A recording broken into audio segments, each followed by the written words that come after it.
Welcome back to the Burn Boot Camp podcast. My name is Kayla Zeiner. I am a part of the Westchase location down in Tampa, Florida. So I have a list of questions that I'm going to go over with you all. The first one is, how did you get started with Burn Boot Camp? So my story is a little bit unique in the sense that I actually started working at a headquarter location that was owned by Devin and Morgan Klein. Westchase was getting ready to open up in the area, and I was a teacher, and I was looking for something else to fulfill me, to do part-time. I was never had the intention of leaving teaching, and I saw an ad come up for Burn Boot Camp opening soon in Westchase, and I had just gotten my personal training certificate, and I was like, you know what, this might be a good place to start something new. Reached out, applied for the job. They let me know that the owner, did not know it was Devin Klein at that time, was going to be coming down for their grand opening in a few weeks, invited me out to their pop-up camps to get a taste of what Burn Boot Camp was like. Loved it. Got to meet Devin 2 weeks later, and he hired me on the spot to work 3 nights a week as the support trainer. So that was October 2016. Westchase did not take off like he had hoped and that we all had hoped. We did not have the right people in the right seats, which we now know as a brand is super important.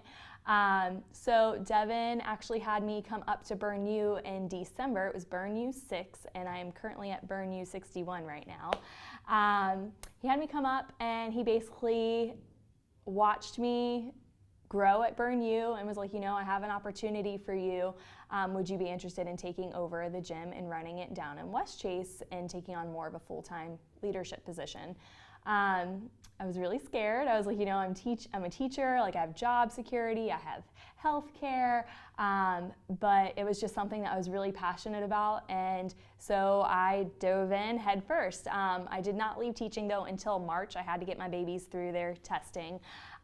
So whenever I left teaching, this is kind of vulnerable, but we were only at 57 members in March of 2017. I took it, and back then, like, we did not have everything that we have in place now. We did not have BAs. It was literally me and Child Watch. Like, I would train all the camps, I would do all the follow-up, vacuum the floor, but somehow, with just me, I was able to grow it from 57 to 280 by December 2017. So 8 months later, Devin offered me to be able to purchase the business. So that's how I got to where I am now. From there, I brought on team members to help support me in the gym. I will say though that I sucked at being a leader at first. I knew it had to be done, and I was used to doing all of the things. So when it was time for me to lead other people and teach them what the expectations were, I was not the greatest at it. So this is where I come into question number 2. What is a failure that you have had to overcome in the business? So my failure is not knowing how to pour into my team and not necessarily making sure that everyone knew exactly what they were supposed to be doing. And this really hit home when COVID happened. So I have 2 babies. One is now 3, and the other one just turned 2. They're 18 and a half months apart. And I was pregnant with my second one when we had to close our doors for COVID. Very scary time in my life, all the uncertainty.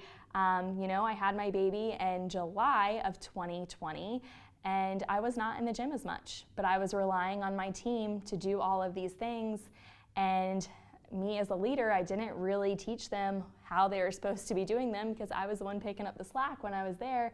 So when I was not in the gym as often in 2020, that's when we saw a big downturn in our membership. We went from 375 to 230, and we hung out there for a long time until we had regional training this past year, January at Westchase, and something clicked in my head. I said, I have to change what we're doing.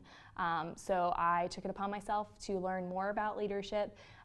Burn has done a great job teaching us the Burn operating system, and I really took it to heart and implemented it in my gyms, and now we are at 350. So I'm super proud of the whole story. You know, like, we struggled, we had success.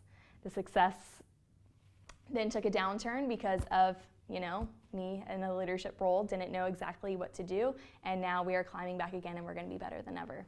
Thanks guys for tuning into the Burn Bootcamp podcast. Don't forget to like and subscribe.